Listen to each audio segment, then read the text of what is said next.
എല്ലാവർക്കും പ്രഭാത വന്ദനങ്ങൾ.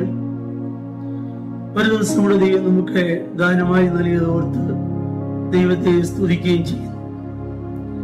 ദിനവൃത്താന്തങ്ങളുടെ 1-ാം പുസ്തകം 4-ാം അധ്യായം 9-10 വാക്യങ്ങൾ. എബേസ് തന്റെ സഹോദരന്മാരെക്കാൾ ഏറ്റവും മാന്യൻ ആയിരുന്നു. അവന്റെ അമ്മ, ഞാൻ അവനെ വ്യസനത്തോടെ പ്രസവിച്ചു എന്ന് പറഞ്ഞ് അവന് എബേസ് എന്ന് പേരിട്ടു. എബേസ് ഇസ്രായേലിന്റെ ദൈവത്തോട്, നീ എന്നെ നിശ്ചയമായി അനുഗ്രഹിച്ച് എന്റെ അതിർ വിസ്താരമാക്കി നിന്റെ കൈ എന്നോട് കൂടെ ഇരുന്ന് അനർത്ഥം എനിക്ക് വ്യസന കാരണമായി തീരാതെ വണ്ണം എന്നെ കാക്കുകയും ചെയ്താൽ കൊള്ളായിരുന്നു എന്ന് അപേക്ഷിച്ചു. അവൻ അപേക്ഷിച്ചതിനെ ദൈവം അവന് നൽകി. ദിനവൃത്താന്തങ്ങളുടെ 1-ാം പുസ്തകം നാം പഠിച്ചു വരുമ്പോൾ വംശാവലിയെ കുറിച്ചാണ് എഴുതി വരുന്നത്. ഏകദേശം 1000-ലധികം വംശാവലി എഴുതി വരുന്ന കൂട്ടത്തിൽ ഇടയ്ക്ക് 2 വാക്യത്തിൽ എബേസിന് ഒരു പ്രത്യേക സ്ഥാനം കൊടുത്തു. എബേസ് ഈ വംശാവലിയിൽപ്പെട്ട വ്യക്തിയല്ല. പിന്നെ എന്തുകൊണ്ട് ഈ വംശാവലിയിൽ എബേസിന് സ്ഥാനം ലഭിച്ചു? ഒന്ന്, അവൻ സഹോദരന്മാരെക്കാൾ മാന്യൻ. എന്തുകൊണ്ട്? പ്രാർത്ഥിച്ചതുകൊണ്ട്, അല്ലെങ്കിൽ പ്രാർത്ഥിക്കുന്നതുകൊണ്ട്. പ്രാർത്ഥിച്ചവനെ ദൈവ സഹോദരന്മാരെക്കാൾ മാന്യനാക്കി നിർത്തി. 2, ഇവന്റെ അമ്മ വ്യസനത്തോടെയാണ് ഇവനെ പ്രസവിച്ചതെന്ന് പറഞ്ഞ് എബേസ് എന്ന് പേരിട്ടു.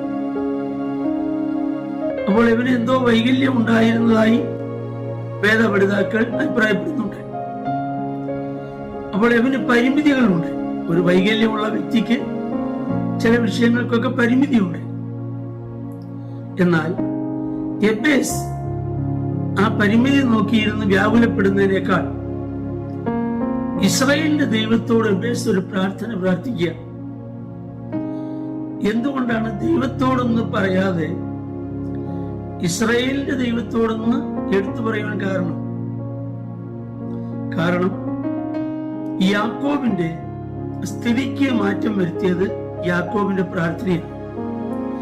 യാക്കോബിന്റെ പേരിന് മാറ്റം വന്നത് പ്രാർത്ഥനയാണ്. യാക്കോബിന്റെ പേരിൽ ഒരു രാഷ്ട്രമായത് പ്രാർത്ഥനയാണ്. അപ്പോൾ യാക്കോബിനെ തന്റെ പ്രാർത്ഥന കൊണ്ട് വ്യത്യസ്തനാക്കിയ അതേ ദൈവത്തോട് എബേസ് പറയാണ്, നീ എന്നെ നിശ്ചയമായി അനുഗ്രഹിക്കണം. എനിക്ക് മനുഷ്യർ വെച്ചിരിക്കുന്ന അതിർത്തികളുണ്ട്, പരിമിതികളുണ്ട്. എന്നാൽ നീ ആ പരിമിതികളെ എനിക്ക് വിസ്താരമാക്കി തരണം. നിന്റെ കൈ എന്നോട് കൂടെ ഇരിക്കണം. എന്നാൽ എബേസ് അപേക്ഷിച്ചതിനെ ദൈവം അവനെ നൽകി. ഇവിടെ നാം പഠിക്കുമ്പോൾ എബേസിനെ ഇവിടെ വംശാവലിയിടയിൽ കൊണ്ട് നിർത്തിയ ദൈവം പ്രാർത്ഥിക്കുന്നവരെ എവിടെയും ഒരു പോസ്റ്റ് ദൈവം ഒരുക്കും.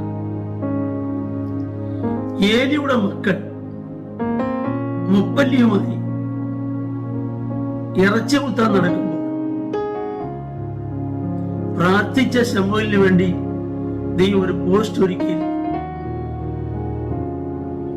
ആകയാൽ ഏത് വ്യാകുല വേളകളിലും ആരും നമുക്ക് പരിമിതി വെച്ചാലും ദൈവത്തോട് നാം പ്രാർത്ഥിക്കുന്നെങ്കിൽ പോസ്റ്റ് ഇല്ലാത്ത ഇടങ്ങളിൽ നമുക്ക് ദൈവം ഒരു പോസ്റ്റ്, ഒരു സാധ്യത ഒരുക്കും.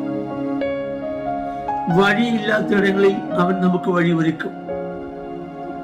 കസേര ഇല്ലാത്തിടത്ത് നമുക്കൊരു കസേര അവൻ ഒരുക്കും. ആകയാൽ നമ്മുടെ പ്രയാസങ്ങളും പ്രതിസന്ധിയും കണ്ട് വ്യാകുലപ്പെട്ടു പോകാതെ നമ്മുടെ അതിരുകളെ വിശാലമാക്കി നമ്മെ അനുഗ്രഹിപ്പാൻ കഴിയുന്ന ദൈവത്തോട് പ്രാർത്ഥിപ്പാൻ കർത്താവ് നമുക്ക് കൃപ തരട്ടെ. നമുക്ക് പ്രാർത്ഥിക്കാം. ഞങ്ങളുടെ കർത്താവേ, സ്വർഗീയ നല്ല പിതാവേ, അനുഗ്രഹീതമായ നല്ല സമയത്തിനായി സ്തോത്രം. ഈ വചനങ്ങളുടെ എല്ലാവരെയും അങ്ങയുടെ നാമത്തിൽ അനുഗ്രഹിച്ചു പ്രാർത്ഥിക്കുന്നു. യേശു ക്രിസ്തുവിനെ അപേക്ഷിക്കുന്നു, കേൾക്കുമാറാകണമേ. ആമേൻ. ദൈവം നമ്മെ എല്ലാവരെയും ധാരാളമായി അനുഗ്രഹിക്കും.